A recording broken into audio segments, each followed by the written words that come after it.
Gusto mo bang malaman kung loyal sa'yo ang partner mo? Especially kung ang partner mong babae ay ginagawa ito. Dapat makita mo ang mga indicators na ito para masabi mong loyal at hindi kanya kayang lokohin. This is Cheryl Ting and welcome back to our channel. Maitim ba skin? Underarm at singit mo? K-Skin ang bahala sa'yo. Premium ang ingredients, paraben-free and sulfate-free, and FDA-approved, kaya safe for everyone. With K-Skin, ibalik ang alindog mo. Huwag nang magpahuli. Dapat makita mo sa kanya ang mga signs na to, patunay na hindi niya kayang magloko. Number 1, dapat meron siyang strong moral integrity. Meaning, meron siyang mataas na standard when it comes sa honesty.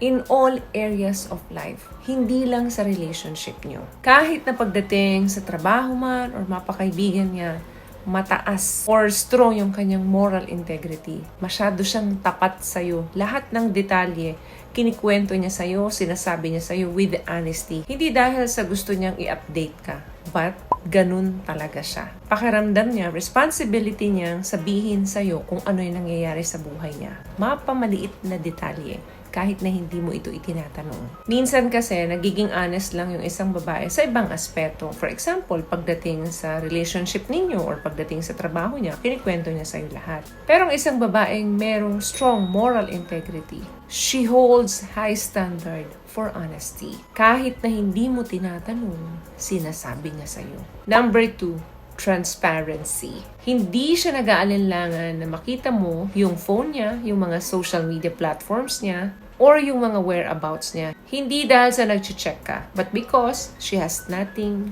to hide. Malakas yung loob niyang ipakita sa'yo ang lahat ng ito. Another thing, consistency. Hindi lang siya magaling sa salita, pero minamatch niya ito with actions. Meaning, magaling siya sa salita at sa gawa. Over a long period. Kumbaga, hindi lang minsanan. Yung pagiging consistent niya is since from the start ng relationship niyo up to present. Mapapansin mo yun sa kanya kasi hindi siya nagbabago pagdating doon. Kumbaga, yun talaga yung personality niya.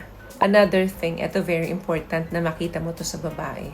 No jealousy games. Anong ibig ko sabihin dito? Hindi ka niya binibigyan ng pakiramdam na dapat ma-insecure ka. Hindi niya sinusubukan na magkaroon ka ng insecurity or jealousy by flirting someone or with others to get attention. Kahit na pabiro, hindi niya sa'yo ito ginagawa. What I love about this product, itong No More Dark Secret ng K-Skin, bukod sa may advanced whitening na siya na kung saan pwede niyang matulungan na pumuti yung mga singit-singit mo, moisturizing, meron siyang anti-irritation, antibacterial, maintain healthy pH level. Hindi lang pambabae, meron din po tayong pang-lalaki. Another thing, defends you. Dinidepensahan ka niya. Dinidepensahan niya yung relasyon niyo. Kahit na wala ka roon. Kahit na absent ka. When you're not around. Palagi ka niyang kino-cover up. Masarap yung pakiramdam na ganun. Na ipinagtatanggol ka ng partner mo kahit na wala ka sa tabi niya. Another thing, pinoprotektahan niya yung salitang boundaries. Meaning, nagsiset siya ng boundaries with others. Sina-shutdown niya yung flirtation. Walang chance na makalapit sa kanya yung iba para i-flirt siya. Hindi niya bibigyan ng chance na mangyari sa kanya yun dahil ayaw kanyang bigyan ng insecurities. Ini-ensure niya or sinisigurado niya that no one threatens your emotional security.